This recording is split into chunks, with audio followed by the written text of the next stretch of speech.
Bismillahirrahmanirrahim and Assalamu alaikum. Welcome to Flix. Today we will discuss theme 3 again, and today's passage is Surah Maida, that is Surah number 5 in the Holy Quran, and today we will discuss 110 verse from your syllabus. Okay, before we start its answer, it's time to have a look on the marking scheme. So in Surah Maida, it is discussed that the birth of Hazrat Isa was basically a miracle. So, miraculous birth of Hazrat Isa alayhi salam. Then it also tells us about Allah's omnipotence, Allah's power of creation. Then we will add some points for the explanation of Hazrat Isa's miracles and how he received Allah's support after he was tortured by his own people. Okay, now let's start the main theme for this passage. Surah Maida is a Madani surah and addresses different issues like interfaith dialogues going on within the city. The main theme is Allah's relation with his messenger Hazrat Isa alayhi salam, just like we already have done Surah Anam, the relationship of Allah Almighty with his prophet Hazrat Ibrahim alayhi salam. The set verse refers to the day of judgment and the response of the world to the call of prophets. Verse 110 is a specimen of the conversation that will take place between Allah and Hazrat Isa alayhi salam on the day of judgment. This dialogue confirms the prophethood of Hazrat Isa and negates the false belief of ascribing godhood to him. So basically, the purpose of this verse is to clear the relationship between Allah and his prophet Hazrat Isa alayhi salam. It is said Hazrat Isa alayhi salam, not a father, he is a prophet of Allah Almighty and humble servant of Allah Almighty. As per some Christians, they say or they claim Hazrat Isa as the son of Allah Almighty. So this verse is negating their false belief. Okay, it mentions the powers and prophetic signs granted to Hazrat Isa alayhi salam by Allah Almighty. Here, the sense of the day of judgment is put in graphic words when Allah will address to Hazrat Isa and recount his favors to him and his mother, Hazrat Maryam. The birth of Hazrat Isa without a father is a miracle given to Hazrat Maryam alayhi salam. Now here Allah Almighty is explaining how Hazrat Isa alayhi salam was given as a glad tidings to Hazrat Maryam.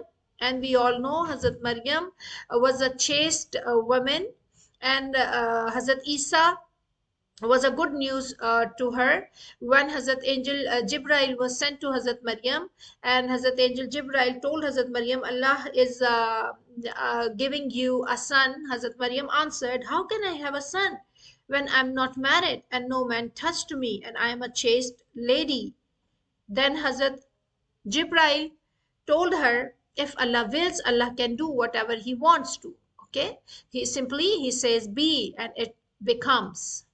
So after that, Hazrat Maryam alayhi salam received this good news of the birth of a son, Hazrat Isa alayhi salam. Since his birth, Hazrat Isa was given different miracles which are mentioned here. Quran says he shall speak to the people in childhood and in maturity.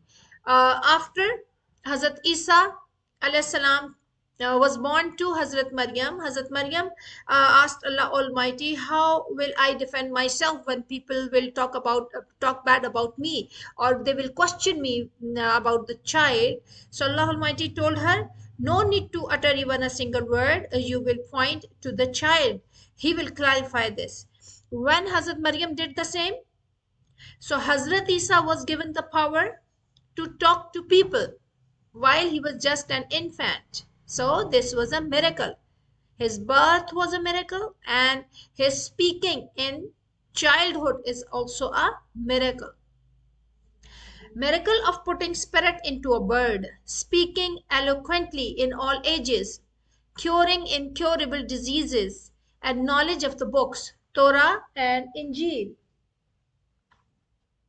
Quran says he gave Jesus, Hazrat Isa alayhi salam, the son of Mary, son of Maryam alayhi salam, clear signs and strengthened him with the Holy Spirit. The passage also emphasizes that all these miracles happened by the power of Allah and not by the power of Hazrat Isa himself. So here again, a relationship. You can simply say Hazrat Isa was the messenger and chosen prophet of Allah Almighty. He was blessed and he was given some powers to support him. Okay, he was not sent as a son of Allah Almighty. So what is the relationship? Allah as the Lord, Isa as a messenger. These miracles were given to make him stronger and to prepare him to face opposition from his people. His people rejected him and accused him of being a magician. As always, every nation rejected his prophet. So same was faced by Hazrat Isa alayhi salam, just like Holy Prophet sallam faced in his time. They tried to kill him by crucifixion, but Allah protected him and raised him to heavens. So again, here you can add one more point for relationship. Allah support only those who support his cause. So Hazrat Isa was sent as a messenger. So he had the support of Allah Almighty, his creator. When he faced difficulties, so Allah was enough to support and help him. When people planned to kill him, Allah Almighty lifted him up alive in heavens. He will reappear just before day of Qiyamah, and he will fight against the Dajjal along with Imam Mahdi. He will accept the prophethood of Holy Prophet Sallallahu Alaihi Wasallam when he will perform prayer behind Imam Mahdi as a muqtadi, as a follower. Okay? So Quran says, behold, Allah said, O Jesus, O Hazrat Isa, I will take you and raise you to myself and clear you of the falsehoods of those who blaspheme. This is from Surah Ali Imran. Now, significance of the passage.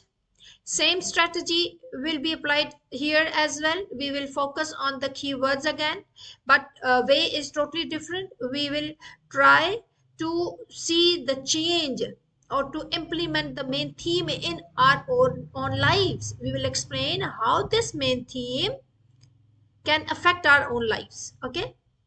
This passage is important for us in a manner that strengthens our belief in Allah and His power, His prophets, and revealed books. Firstly, it makes the fact evident that occurrence of every happening is by the will of Allah and is not possible without His permission. So, this makes us humble servant of Allah Almighty when we know nothing can occur, nothing can happen except by the will and the permission of Allah Almighty. So we turn to Him alone. The repeated phrase, by my leave, it means with my permission, is to emphasize and justify that all happens with the power of the will of Allah, and other beings cannot compete with His will and decisions. Thus, we realize that we ought not to worship the one given sins and miracles by Allah, but bend in the act of worship in front of Allah, who is the most almighty of all. So, we do not depend on others. We do not depend on worldly powers. We only depend in the real Lord. We depend only on Allah Almighty, who is the maker and creator of each and everything. Okay, so this makes us a strong believer. Secondly, we learn that how loving Allah is, He has granted us with his guidance through the miracles and books which enables us to recognize his existence. So every miracle that was given to the prophets gives us some hope and tells us if we are in difficulty. So just like prophets who received Allah's help and support, being the followers of Holy Prophet Sallallahu Alaihi Wasallam, we will also get Allah's help and support in our difficult times. So we remain hopeful. We do not go in pessimism. We remain optimistic. We also learn about his protection for us, like he protected Hazrat Isa alayhi salam for being crucified and raised him to heavens. Quran rejects the Christians' belief of crucifixion when it says, "And behold, I did restrain the children of Israel from violence to you." Therefore, we should keep in mind that no matter how complex the situation is, we should stick to the word of Allah and keep our eyes upon him alone for aid and protection. Okay? We worship only you and we seek your aid. It is Surah Fatiha tells the same thing. If we depend on Allah Almighty, we do not turn here and there. We just depend on Allah Almighty and we consider our Lord enough for any kind of help and support. So, not only we become his humble servant of Allah Almighty, we become courageous, we become brave to face challenges of life, and we become thankful after we have his help and support. Thirdly, after learning about miracles and knowledge of the books provided to Hazrat Isa, our belief in prophets and books grew stronger. Lastly, the sense of recounting Allah's favors reminds us of the day of judgment. We will be standing before Allah to answer how we used the bounties provided by him, and we will be questioned if we have been grateful enough for them mentally, verbally, or physically. It means Allah, when he has given a lot of favors and bounties, so we should be grateful. We should try to use them in positive way. We should not misuse them. We should not be ungrateful. We should not show arrogance, because we know one day we will be asked for accountability. Okay? So we become upright, we become righteous, we become responsible. So this is a change basically in us. Dua of Hazrat Sulaiman reminds Muslims to be grateful for Allah's favors when it says, "My Lord, enable me to be grateful for your favors, which you have bestowed upon me and upon my parents." I'm sure now this verse is clear to you. Inshallah, in our next video, will discuss Surah Duha. Till then, Allah Hafiz, take care.